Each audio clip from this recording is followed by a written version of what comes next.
പറഞ്ഞിട്ട് ആർക്കും ഇവൻ അറിയില്ലല്ലോ. നസീർക്ക, ഞാൻ ഒരുപാട് പടത്തിൽ അഭിനയിച്ചിട്ടുണ്ട്. ചിലവരൊക്കെ ഒന്ന് കേൾക്കാൻ വേണ്ടിയോ.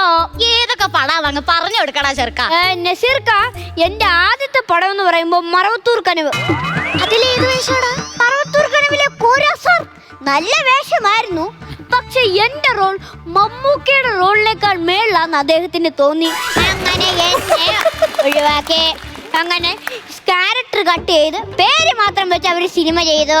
അതുപോലെ തന്നെ ലാലേട്ടൻ എന്ത് ചെയ്ത്? ലാലേട്ടന്റെ 6-ാം തമ്പുരാൻ സിനിമയ്ക്കകത്ത് ആ പന്ന എബി മാത്യു, അത് ഞാനാ. പന്നനാണെങ്കി ഇവൻ തന്നെ ആവും.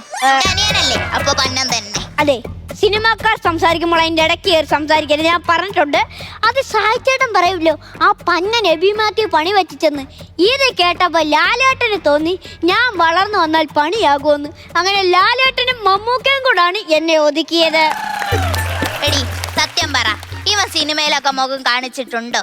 ഉണ്ടല്ലോ, നരസിംഹത്തിൽ ലാലേട്ടൻ ഇൻട്രോ സീനിൽ മറ്റേ അവിടെ നിന്ന് ഇങ്ങനെ എല്ലാരും ഓടി വരത്തില്ലേ, ആ ഓടി വരുന്നതിന്റെ കൂട്ടത്തിൽ ഒരാളിങ്ങനെ വീഴുന്നില്ലേ, അത് ഞാനാ.